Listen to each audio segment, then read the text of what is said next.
years ago, I used to live in Istanbul on a street called Kazan.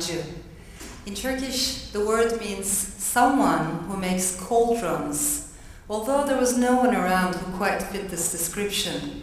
I was writing my new novel here, writing and sulking. I was walking a thin line between creating a book and destroying myself. The street was quite narrow and so steep that whenever it rained more than 3 inches, all the water that will accumulate up the hill would come down in a crazy gush. On such days, it was a river more than a street, and we, the residents, were like passengers on a boat. I could not help but think that one could not settle down here for too long, but only sojourn for a while. And interestingly, the history of the street seemed to confirm this. Once this place had been a cosmopolitan hub of cultures and religions. Jews, Greeks, Armenians, Levantines, and Muslims of every sect had lived here side by side. Over the years, not feeling at home anymore, most of the non-Muslim population had left, but a few of them had stayed. And then in early 1970s, an entirely different cluster of people had moved in, transvestites, transsexuals, and also prostitutes. They had built a life here until they were driven out by the local authorities, but a few of them had remained. So when I moved into the street, one of my good neighbors was this old Greek lady in the opposite building, and the other one was a middle-aged transvestite downstairs. Both of them were like relics to me, remnants of a past long forgotten.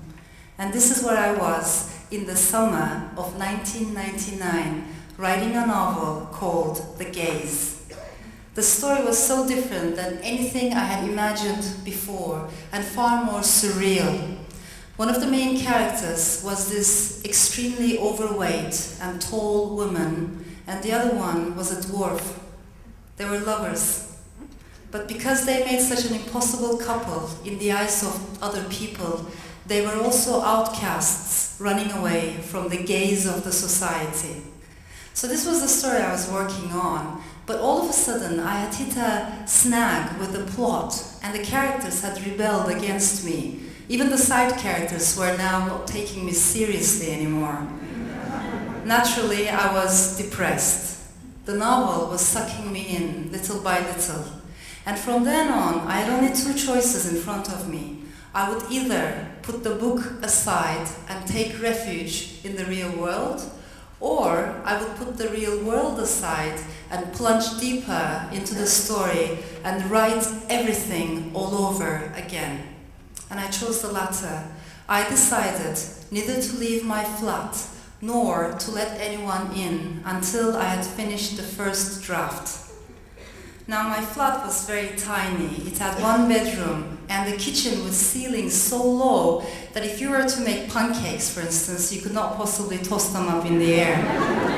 The bathroom was so narrow that when you took a shower, the steam would turn into a fog that wouldn't dissolve for hours. However, in one corner of the living room, if you put a stool in front of the window and you stepped on it and you craned your head in the right direction, you could, on a bright sunny day, you could see the sea. You could see the boats sailing across the Bosphorus. So it was a flat with a view, as this real estate agent had once told me. And this is where I decided to quarantine myself for an indeterminate period. Now at this stage I should probably tell you that I'm a rather restless person. Even when we go to a restaurant, I need to change seats a few times during the course of the dinner. And I don't like silence, and I usually write my books outside in noisy, crowded cafes, train stations, airports, always on the move. So for me, the decision to confine myself in this little space was a big decision and totally out of character. Nonetheless, I was determined. I called my mother, my close friends, and my boyfriend, and I told them as calmly and as confidently as I could manage that I would not be reachable for the next days, weeks, perhaps months. They asked me if I had lost my mind, and I said, look, everything is okay, but I need to make this sacrifice for my art. And I told them not to call me unless I called them first. My mother started to cry, and she told me to get married and have kids and live a normal life. I said I didn't have time for that. I had a book to finish, for God's sake. Now, to their credit, they all respected my decision and agreed not to call, not to come, not to even send a postcard. Thus satisfied, I unplugged the phone, pulled the curtains, and turned the radio up. That summer, my favorite rock station used to play Santana at least 10 times a day. Particularly this song, Corazón Espinado, pierced heart. And that became my personal anthem in this sublime endeavor. But I wasn't totally alone. I had a smoky gray cat that was named Smokey. She curled up on my desk and watched me carefully, eyes narrowed to slits, as if she knew things that I wasn't even aware of. And in this state, I began to write the book from the very beginning. Now, the first day went very well. I was quite productive and elated. The second day, not bad, though by the end of the third day, I was having migraines and panic attacks, and the need to go out for a walk was overwhelming. By the end of the first week, I had finished 75 pages, as well as all the food in the fridge, which wasn't a lot to begin with. And now I was feeding on salty pretzels and sunflower seeds, which I was okay with, really. As long as I had water and coffee, I was fine. But being a fussier creature, my cat was starving. Across from the house, there was a little grocery store. The owner was a grumpy man who never talked to marginals and refused to sell alcohol or any newspapers or magazines that he suspected of being even slightly liberal. Every day when he went to mosque, he would put a huge sign on his door as if he wanted the whole world to see where he was. So unlike his wife, who seemed privately spiritual to me, this man was publicly religious. Now, as I said, there was no food left in the kitchen. My cat was desperate, but I had made an oath. And also by now I had the psychology of a vampire. I dreaded daylight. I had not taken a bath in like 10 days. My hair had changed color. It was all oily and all tangled. But most importantly, I didn't want to break my promise just to go to the conservative grocer across the street. So, I forgot. So nowadays, of course, it's so easy. You know, we have the internet and everything. We can do shopping without going anywhere. But back then, the people of Istanbul had found other techniques for this purpose. As those of you who might have been in the city would have realized, there are lots of apartment blocks there that have little shops at the entrance level. So what happens is, the people living on upper floors, they usually take a basket, tie a string to it, and lower it down. And the shopkeeper puts the required items inside, then you just pull it up. So a lot of shopping, a substantial amount of shopping in the city is done in this way. The problem was, my grocery store wasn't situated at the entrance of my building. It was across the street.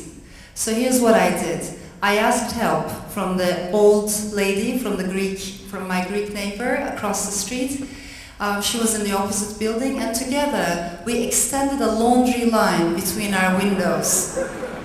I sent her a basket, which she then lowered down. And through this complicated mechanism, I was able to reach the grumpy grocer with a note that said, bread, brown please, cheese, feta please, cat food with tuna please, and a pack of beer, please.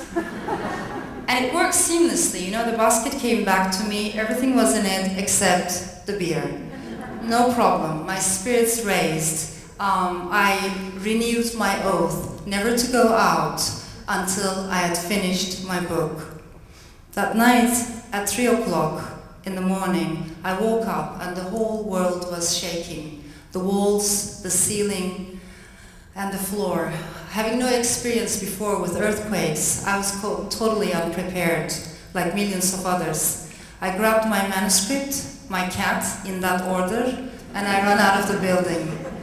What I saw out there stopped me in my tracks. There was the conservative grocer sitting on the sidewalk next to the transvestite. There were lines of mascara across her face, and she was sobbing uncontrollably, out of shock. I watched him open a pack of cigarettes and offer one to her. I sat next to them. That night, my Greek neighbor, my transvestite neighbor, the conservative grocer and his headscarved wife, me and Smokey, we spent the night together. My cat was extremely nervous, as if she knew that more than 8,000 people had lost their lives. Later on, as we listened to the radio together and realized the magnitude of the tragedy, I looked at the manuscript in my hands, All of a sudden it seemed so small, so trivial. What difference did it make whether I finished this chapter, whether I found the twist in the plot? Tonight, in the face of death, we were all temporary brothers and temporary sisters. But tomorrow, everybody would go their own way. The grocer would stop talking to the transvestites, and the old same prejudices would re-emerge. I was sure that Kazan Street would be back to normal, but I wasn't that sure that I could go back to my novel. It wasn't a writer's block exactly, it was something like a loss of faith, which I'd never known before, and which was deeper, darker, and more sinister. To me, to this day, this is one of the toughest dilemmas in my work, to have the faith, to have the belief that stories matter, that words make a difference and connect us across the boundaries, and the sneaky suspicion that all art is in vain in the face of larger, darker world events. And between this optimism and pessimism, my heart is a pendulum. It goes back and forth, back and forth. In the weeks ahead, I joined the volunteers who were helping earthquake survivors by collecting blankets and food and so on. By the end of the summer, I was back in my flat again, writing again. And suddenly through the open window, I heard a thud. Someone had sent a basket to me across the laundry line, and in it, there were 2 cans of beer. I glanced at the opposite window, the opposite building to thank my Greek neighbor, thinking it was her, but to my surprise, it was not. It was the conservative grocer who had sent them. He waved at me, a tired smile on his face. I waved back, and I understood that of the experience we had shared, something had remained. And perhaps, at the end of the day, this is what we writers want to achieve with our stories, something to remain, a spontaneous bonding, a speck of empathy, and also the possibility of change. Thank you.